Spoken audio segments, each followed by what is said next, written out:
मी दुर्गाबाईच्या डोहावर कुंभली यात्रेमध्ये आहे. कुंभली यात्रेमध्ये अखिल भारतीय अंधश्रद्धा निर्मूलन समितीचे दरवर्षी गेल्या 30 वर्षापासून एकदिवसीय जनप्रबोधन प्रयोगासहित शिबिर होते. या ठिकाणी महाराष्ट्राचे जे अखिल भारतीय अंधश्रद्धा निर्मूलन समितीचे महाराष्ट्राचे अध्यक्ष हरिभाऊ पातुळे हजर झालेले आहेत. आपण चर्चासोबत थेट जाऊया आणि चर्चा करूया. सर, अखिल भारतीय अंधश्रद्धा निर्मूलन एशियन न्यूजमध्ये आपलं स्वागत आहे. अखिल भारतीय अंधश्रद्धा निर्मूलन समितीमध्ये श्याम मानव सरांनी 1882 साली स्थापना केली. चळवळीविषयी काय सांगा?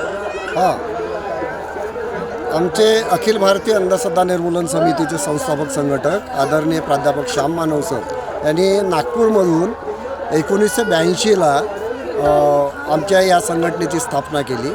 स्थापना करतानाच त्यांनी सांगितलं की आपला कुठल्याही देवाधर्माला विरोध नाही, पण देवाधर्माच्या नावावर जनतेमध्ये जे काही शोषण चालतं आहे त्यांना आपण विरोध करणार आहोत. अंधश्रद्धेपोटी जे काही बळी जातात त्यांना आपण न्याय मिळवून देणार आहोत. आणि त्यासाठी सर्वात महत्त्वाचं म्हणजे भारतीय संविधानानं जे सांगितलं आहे वैज्ञानिक दृष्टिकोन रुजवण्याचं काम करणार आहोत. त्यासाठी म्हणून गेली 41 वर्ष ही संघटना सतत कार्यरत आहे. चळवळीची जी गती आहे त्याविषयी आपण काय सांगा? हां, चळवळीची गती म्हणजे चळवळ या पद्धतीनं आहे की हे कुठलंही सरकारी अनुदान घेत नाही. त्यामुळे लोकांच्याच लोकवर्गणीतून आम्ही हे सर्व काम करत असतो. आणि जो विचार ज्या लोकांना हा पटतो ते लोक चळवळीमध्ये येतात. आता प्रामुख्यानं या चळवळीमध्ये आमिष काहीच नाही. थोडक्यात आपण जे म्हणतोय ना, आपलाच गिरू आपलाच चुना, या पद्धतीचं काम आहे. जो कार्यकर्ता या ठिकाणी काम करतो आहे त्याला स्वतःचाच पैसा, स्वतःचं श्रम, स्वतःचंच वेळ द्यावं लागतं. आणि महाराष्ट्रामध्ये नव्हे तर संपूर्ण भारतामध्ये अशी काही लोकं आहेत ते आपला वेळ देत असतात. आपल्याला वाटतं की बाकीचे राजकीय पक्ष किंवा बाकीच्या फार मोठ्या ज्या काही संघटना असतात, NGOज असतात त्या प्रमाणात फोफावलेली नाही, पण जे सातत्यानं काम सुरू आहे. उदाहरणार्थ सांगायचं म्हणजे अभानिची ही तालुका शाखा साकोली गेले 30 वर्ष जत्रेच्या ठिकाणी प्रबोधनाचं काम करतं. वास्तविक संपूर्ण महाराष्ट्रामध्ये प्रबोधनाचं काम जत्रेच्या ठिकाणी होत नाही. यांची हिंमत एवढी मोठी की जत्रेच्या ठिकाणी ते अखिल भारतीय अंधश्रद्धा निर्मूलन समितीच्या वतीनं एक स्टॉल ठेवतात आणि त्यामध्ये ज्या काही या जत्रेमध्ये देव्या येतात, बाबाबुवा येतात, हे येतात, त्यांचे चमत्कार कसे खोटे आहेत हे लोकांना समजावून सांगतात. त्यामागचे वैज्ञानिक कारणसुद्धा सांगतात. सर, मला हे सांगा की जादूटोणा विरोधी कायदा याच्यावर आळा बसण्यासाठी जो तयार करण्यात आलेला आहे, परंतु पाहिजे त्या प्रमाणात पोलीस विभाग जादूटोणा विरोधी कायद्याचा अंमल करत नाही, अंमलबजावणी करत नाही. काय सांगाल तुम्ही कार्यकर्त्या नात्याने?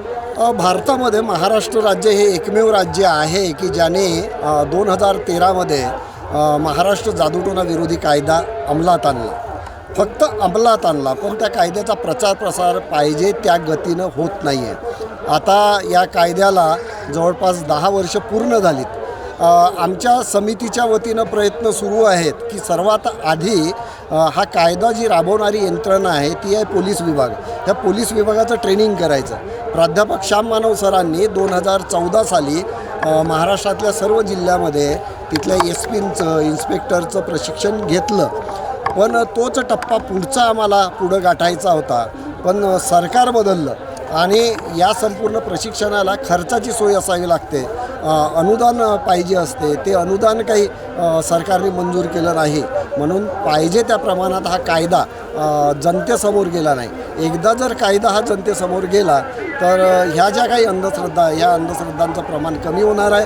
कारण त्यांना अजूनही लोकांना माहीत नाही की भूताच्या नावावर आपण जे काही करतोय किंवा भूत उतरवतोय त्याला हा कायदा लागू होतो. नॉन बेलेबल आहे, याला 7 वर्षाची सजा आहे, 50,000 रुपये दंड आहे. हे लोकांपर्यंत गेलं नाही, म्हणूनही भूत आणण्याचा प्रकार आहे जे कायमच आहे. म्हणून आपल्याला एवढंच सांगावं लागेल. मी तुमच्या चॅनलच्या माध्यमातून शासनालासुद्धा सांगतो आहे, आमचा एक प्रोजेक्ट शासनाकडे आहे जो सुरू केलेला आहे शासनानं. वास्तविक आधीच्या सरकारने, म्हणजे आता जे सरकार आहे त्याच्या आधी जे काही मुख्यमंत्री होते त्यांनी 14 कोटीच्या प्रकल्पाला मंजुरी दिली होती. यामध्ये सर्व शिक्षकांना, पोलिसांना, नर्सेसला, अंगणवाडी सेविकांना, तलाठ्यांना यांना आम्ही प्रशिक्षण देणार होतो.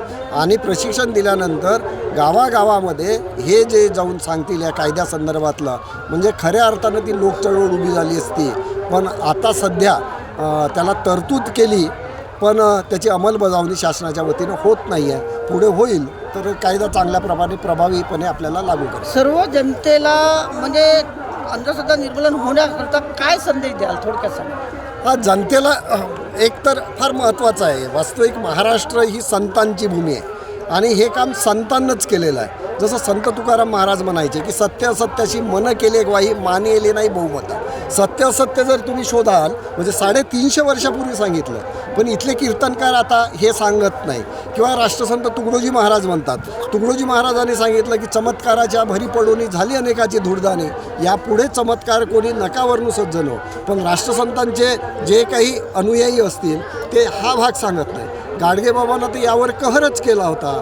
गाडगेबाबा म्हणायचे, अरे कोणाच्या अंगामध्ये देव येत नाही, देव काही एवढं स्वस्त आहे का रे. म्हणजे या पद्धतीचं आपल्या कीर्तनातून ते प्रबोधन करायचे. ही संतांची भूमी एकीकडे आपण म्हणतोय आणि दुसरीकडे या संतांच्या या विचारांचा आपण प्रचार प्रसार करत नाही. समाजसुधारकांची फार मोठी परंपरा आहे आपल्याला, फुले शाहू आंबेडकरांची. या सर्वांनी हेच काम केलं. हे काम जर आपण प्रभावीपणे जर वाढवलं ना, तर आपल्याला या अंधश्रद्धा दूर करण्यासाठी या समाजातल्या एक चांगला उपक्रम आपल्याला हाती घेतात.